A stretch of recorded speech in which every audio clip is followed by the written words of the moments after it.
ମୁଁ ମଞ୍ଚେଶ୍ୱର ରେଳଡବା ମରାମତି କାରଖାନା କହୁଛି।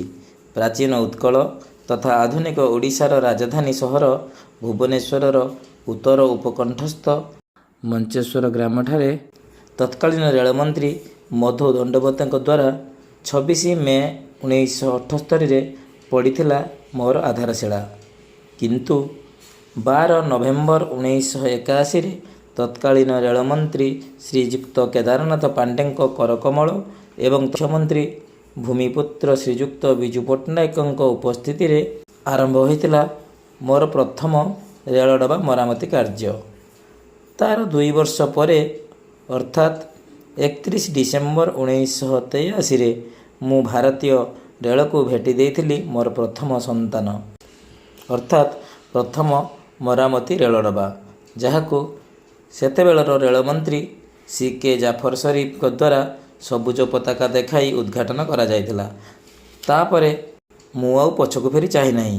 ଦକ୍ଷିଣ ପୂର୍ବ ରେଳପଥରୁ ପୂର୍ବତଟ ରେଳପଥକୁ ମୋର ଠିକଣା ବଦଳିଛି ସତ, କିନ୍ତୁ ସେହି ଗୋଟିଏ ଲକ୍ଷ୍ୟ ନେଇ ସମୟ ଅନୁସାରେ ଅନେକ ଘାତ ପ୍ରତିଘାତକୁ ସହ୍ୟ କରି ମୁଁ ଆଜି 45 ବର୍ଷରେ ଅବତୀର୍ଣ୍ଣ ହୋଇଛି।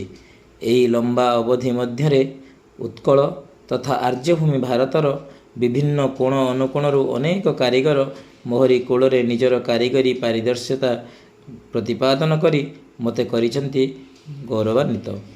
ପ୍ରତ୍ୟେକ କାରିଗରର ହାତୁଡ଼ି ପ୍ରହାର ଓ ରଙ୍ଗ ତୁଳିର ସ୍ପର୍ଶ ଭାରତୀୟ ରେଳରେ ମୋତେ ଆଣିଦେଇଛି ସୁପ୍ରସିଦ୍ଧି। 1969ର ମହାବାତ୍ୟାରେ ମୁଁ ଅନେକ କ୍ଷତି ସହିଛି ସତ, ତଥାପି ଭାଙ୍ଗି ପଡ଼ିନି। ମୋ କର୍ମଚାରୀମାନଙ୍କର ଆର୍ଥିକ ସ୍ୱଚ୍ଛଳତା ପାଇଁ 1 ସେପ୍ଟେମ୍ବର 2003ରୁ ଲାଗୁ କରିଛି ଗ୍ରୁପ୍ ଇନସେଣ୍ଟିଭ୍। 31/3/2004ରେ ଗୋଟିଏ ମାସରେ ପ୍ରଥମ ଥର ପାଇଁ 100 କୋଚ୍ ଆଉଟର୍ନ ଦେବାର ସୌଭାଗ୍ୟ ଲାଭ କରିଥିଲି ମୁଁ। ସମୟ ବ୍ୟବଧାନରେ ଭ୍ୟାକ୍ୟୁମ୍ ବ୍ରେକ୍ କୋଚ୍ ଠାରୁ ଏୟାର ବ୍ରେକ୍ କୋଚ୍ ପର୍ଯ୍ୟନ୍ତ ମରାମତି କରି ଏବଂ BEML, ICF, LHB କୋଚ୍ର ମରାମତି ସହିତ ବିଭିନ୍ନ ପ୍ରକାରର VIP କୋଚ୍ ଯଥା ରାଜଧାନୀ, ଦୁରନ୍ତୋ ଏବଂ ବନ୍ଦେ ଭାରତ ଭଳି କୋଚ୍ର ମରାମତି କରି ମୁଁ ଦେଖାଇ ପାରିଛି ମୋର ପାରଦର୍ଶିତା। 2013ରୁ 2015 ମଧ୍ୟରେ ବିଭିନ୍ନ ISO ଏବଂ 5Sର ପ୍ରମାଣପତ୍ର ଗ୍ରହଣ କରି ଭାରତୀୟ ରେଳରେ ମୁଁ ହୋଇଛି ଉଚ୍ଚ ପ୍ରଶଂସିତ।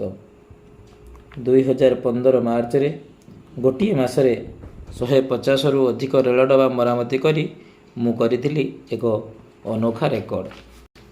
12 ନଭେମ୍ବର 1981ରୁ ଆରମ୍ଭ କରି 23 ନଭେମ୍ବର 2015ର ଦୀର୍ଘ 35 ବର୍ଷ ପଥ ଅତିକ୍ରମ କଲା ପରେ ମୁଁ ଜନ୍ମ ଦେଇଥିଲି ମୋର 25,000ତମ ମରାମତି ରେଳଡବା, ଯାହାକୁ ତତ୍କାଳୀନ ମହାପ୍ରବନ୍ଧକ ପୂର୍ବତଟ ରେଲୱେ ଶ୍ରୀଯୁକ୍ତ ରାଜୀବ ବିଷ୍ଣୋଇଙ୍କ ଦ୍ୱାରା ଉଦ୍ଘାଟନ କରାଯାଇଥିଲା।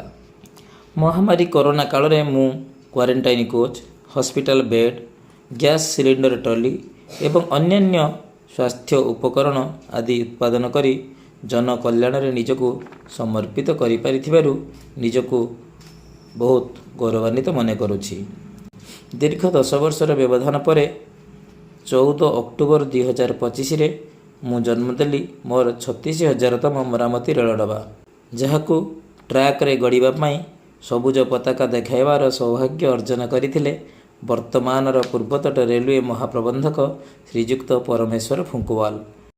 ଏହି ଅନନ୍ୟ ଉପଲବ୍ଧି ମୁଁ ହାସଲ କରିପାରିଛି ମୋହରି କୂଳରେ ଦୀର୍ଘ 45 ବର୍ଷରେ କାର୍ଯ୍ୟରତ ସମସ୍ତ କୁଶଳୀ କର୍ମଚାରୀମାନଙ୍କ ପାଇଁ।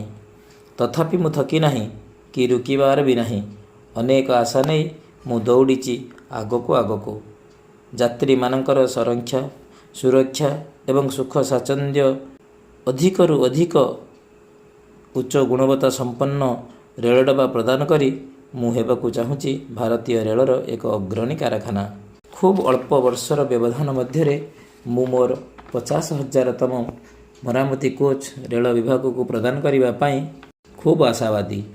ଏସବୁକୁ ସାର୍ଥକ କରିବା ପାଇଁ ମୋ କର୍ମଚାରୀମାନଙ୍କର କାର୍ଯ୍ୟ ଦକ୍ଷତା, କଠିନ ପରିଶ୍ରମ ଏବଂ କାର୍ଯ୍ୟ ଅନୁରକ୍ତି ମୋତେ ସଫଳ କରାଇବ ବୋଲି ମୋର ପୂର୍ଣ୍ଣ ବିଶ୍ୱାସ। କ'ଣ ଆପଣମାନେ ମୋତେ ସହଯୋଗ କରିବେ ତ? ଆପଣଙ୍କ ଉତ୍ତର ଅପେକ୍ଷାରେ ରହିଲି। ମୁଁ ମଞ୍ଚେଶ୍ୱର ରେଳଡବା ମରାମତି କାରଖାନା ପୂର୍ବତଟ ରେଲୱେ। ଧନ୍ୟବାଦ।